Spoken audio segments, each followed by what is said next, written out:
Salut tout le monde, c'est encore Axel et Justine. Donc moi je suis toujours le fils de Dominique et Claire que vous avez l'habitude de voir sur cette chaîne YouTube. Et aujourd'hui on fait en quelque sorte la suite de la vidéo qu'on a publiée précédemment donc sur cette chaîne YouTube, dans laquelle on testait un 4x4 aménagé, un Defender. Aujourd'hui on teste pour la première fois du coup le van de mes parents. C'est une première expérience en van pour nous, donc on va essayer de comparer notre expérience avec le Defender que vous avez vu dans la précédente vidéo versus l'expérience donc en van aménagé qui devrait être un peu plus confortable. Donc on vous dira tout ça et on va documenter notre expérience dans la vidéo. On espère que ça va vous plaire.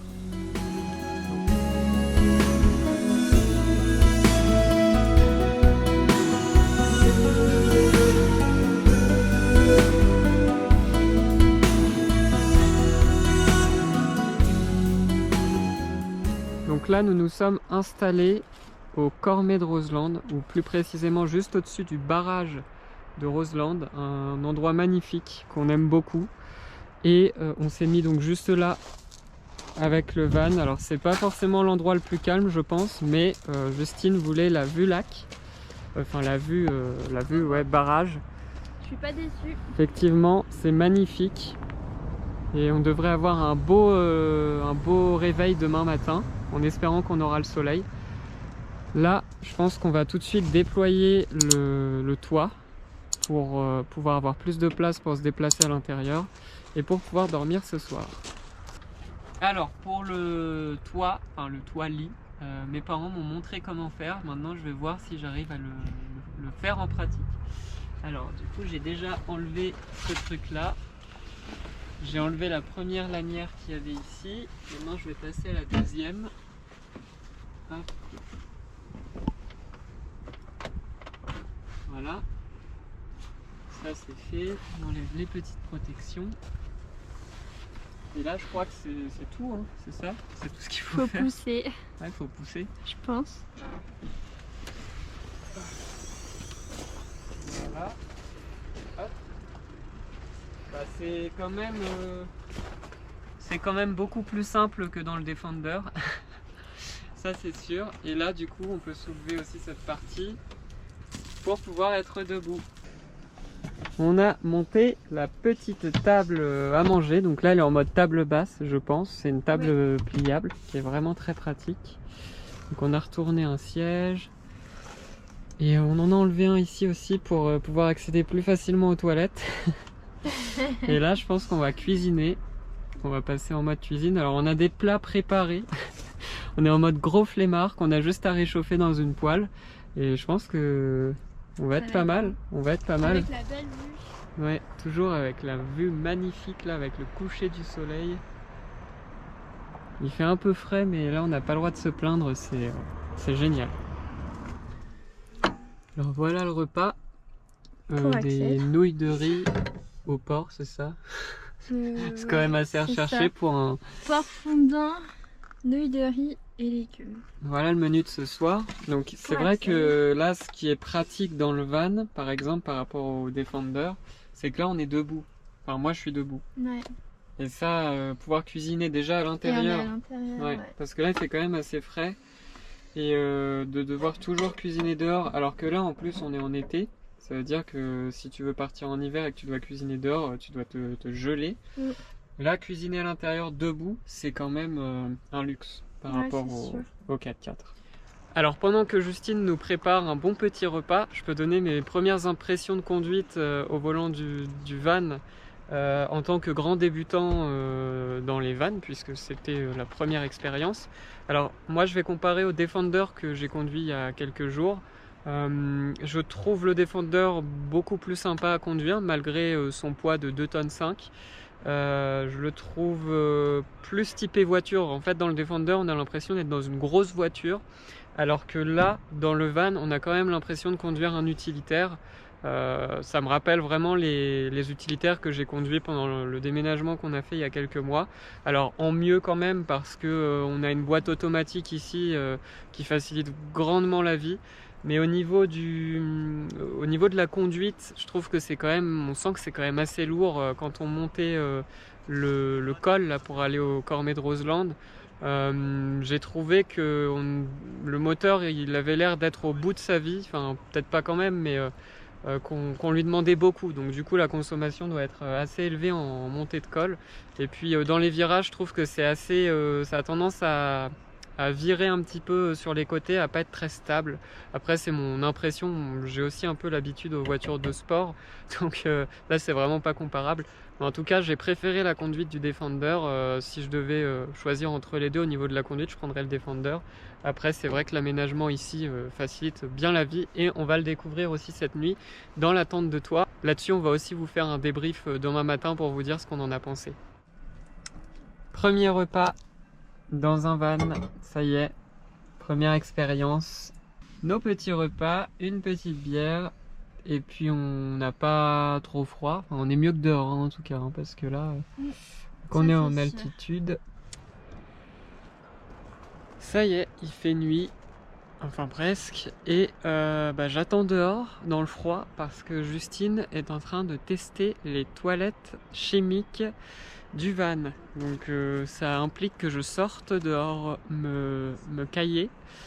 Et du coup voilà, j'attends patiemment qu'elle ait fini et qu'elle nous fasse un petit débrief aussi de ses impressions de l'utilisation de toilettes chimiques pour la première fois dans un van.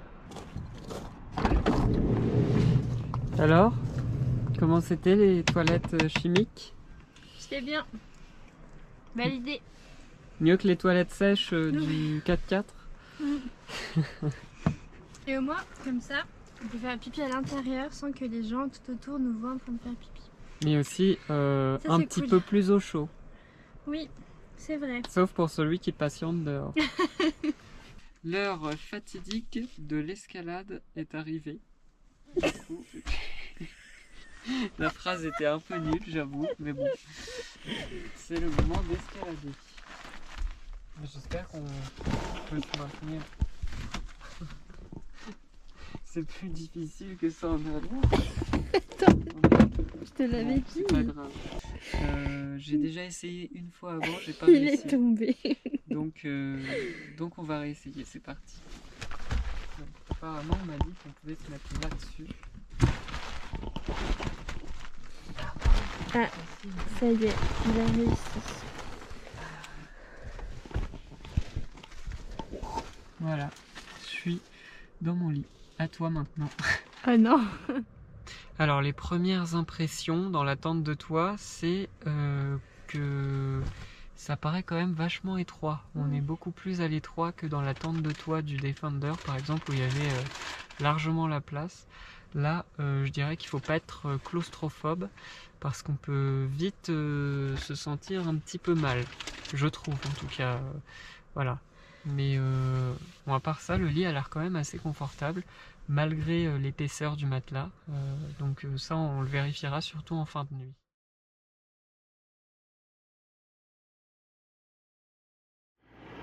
On a changé de spot pour prendre le petit-déj parce qu'on voulait être au soleil et je pense que vous pouvez le voir derrière moi, la vue est encore une fois magnifique.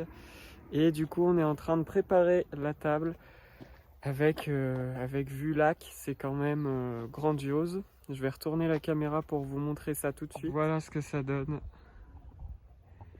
Si ça, c'est pas beau. Avec le pain pour le petit-déj, la confiture, la nocciolata, le soleil. Que demander de plus?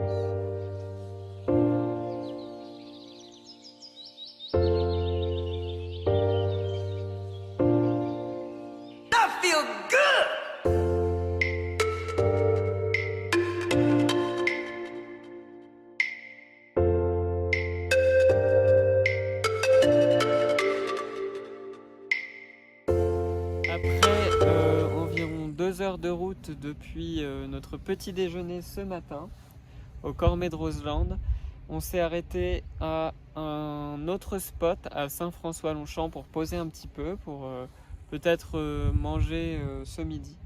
En fait, comme Justine disait tout à l'heure, à chaque fois qu'on s'arrête, c'est pour manger en fait. Et là, on se pose un peu pour se reposer justement.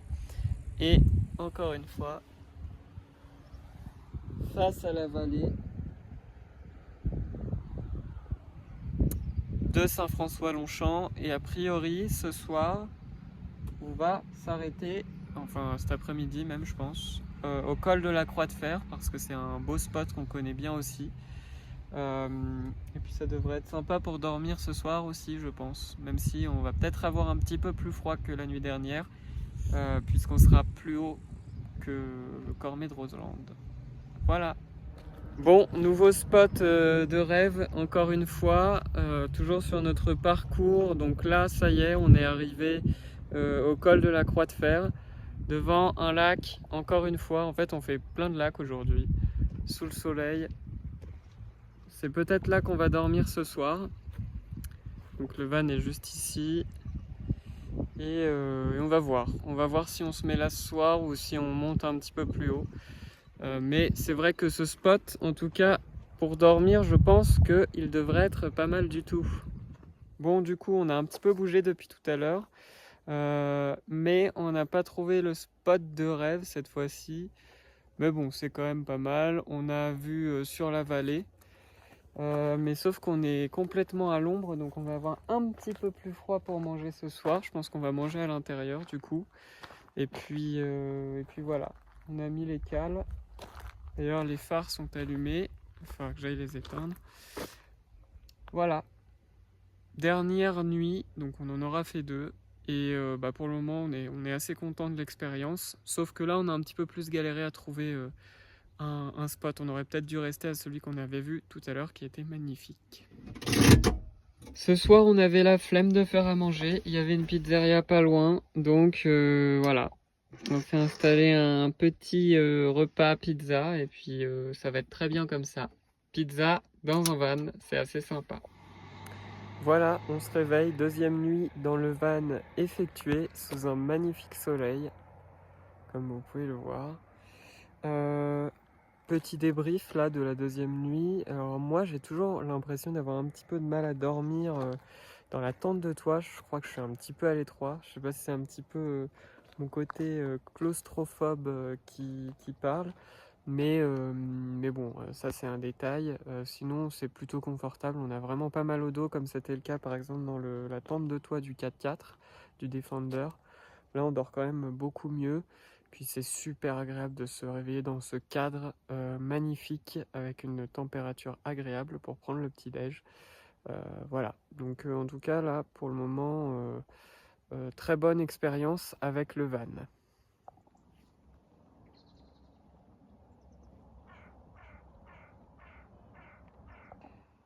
Et toi Justine, quelle est ta conclusion de dormir dans le van? Bah, ça va, c'était confortable. On a bien dormi, on n'a pas eu froid. C'est vrai. Et on n'a pas été réveillé par le soleil. Donc c'est pas mal quand même. Ouais, c'est vrai qu'on n'a pas... Il n'y a pas trop de jours qui passent quand tout est bien fermé partout. Et on peut admirer le soleil quand on se lève et c'est trop cool. Ouais, ça c'est vraiment génial. Faire de belles photos le matin. Voilà, donc on est un petit peu plus d'un mois après les images que vous avez vues juste avant. Donc après notre expérience, notre première expérience en van aménagé. En fait, cette expérience de van et celle du Defender aménagé aussi qu'on vous a partagé dans une autre vidéo nous ont permis de concrétiser un projet qu'on peut vous annoncer maintenant parce qu'il s'est concrétisé il y a juste 2 jours. Donc vas-y. Nous avons acheté un Defender 90 ancien que l'on a décidé du coup de faire aménager pour partir plus souvent en week-end, voire en petites vacances. Ça, on verra comment ça se passe avec l'aménagement. Mais en tout cas, voilà, il est tout beau, il est tout neuf, il est vraiment magnifique. Et on a décidé aussi de faire une chaîne YouTube et un Instagram pour vous partager nos futures aventures avec ce nouveau van qui s'appelle Under. D'où le nom Under the Defender. Under the Def. Under the Def. C'est ça, donc on vous invite à nous suivre sur Instagram si vous voulez voir un petit peu toutes les péripéties qui va se passer avec ce nouveau véhicule. Donc on se lance aussi dans l'aventure du 4x4 aménagé pour le coup. Vous allez pouvoir découvrir nos talents de mécaniciens, bricoleurs. Je pense que ça va être assez drôle, Oui. donc n'hésitez pas à nous suivre. En tout cas, vous rigolerez bien, je pense. Voilà, et du coup, qu'est-ce qui a fait qu'on a décidé de partir finalement sur un Defender plus que sur un van? Parce qu'en fait, on a voulu comparer les deux expériences. C'est pour ça qu'on avait commencé par la location d'un Defender. Alors, pas le même que celui qu'on a acheté, un beaucoup plus récent, mais ça donne quand même une idée. Versus le van aménagé donc, de mes parents, qu'on a testé donc pendant 2 nuits. Et en fait, ce qu'on a beaucoup aimé dans le Defender, plus que dans le van, c'est le côté aventure. Le fait de pouvoir aller sur les pistes, de pouvoir dormir vraiment où on voulait. Alors qu'on on a trouvé qu'avec le van aménagé, on était quand même un peu limité au parking ou au camping ou aux endroits qui étaient vraiment réservés au van. Alors que donc avec le Defender, comme on l'a montré dans la précédente vidéo, on a pu facilement partir dans des pistes, dans des forêts, en étant totalement perdu et seul au monde. Et c'est ce qui nous a bien plu finalement le côté aventure comme ça en Defender. Voilà, donc je sais pas si tu as autre chose à rajouter pour conclure. Bah juste, j'espère que vous avez aimé cette vidéo. N'hésitez pas à vous abonner à la chaîne Au Gré du Van, de laisser un petit pouce bleu pour les soutenir. C'est hyper cool de nous avoir prêté du coup le van et de nous avoir invités sur cette chaîne. Si vous voulez suivre nos aventures à nous, nos péripéties qui vont être sûrement très très drôles, n'hésitez pas à aller vous abonner sur Instagram, donc Under the Def. Et voilà. Voilà, donc on vous dit à bientôt et puis je pense qu'il y aura d'autres vidéos, il y aura d'autres vidéos de mes parents. Il y aura peut-être des vidéos en collaboration du coup où on ira bivouaquer ensemble. Voilà, on espère que ça vous a plu. À bientôt, salut!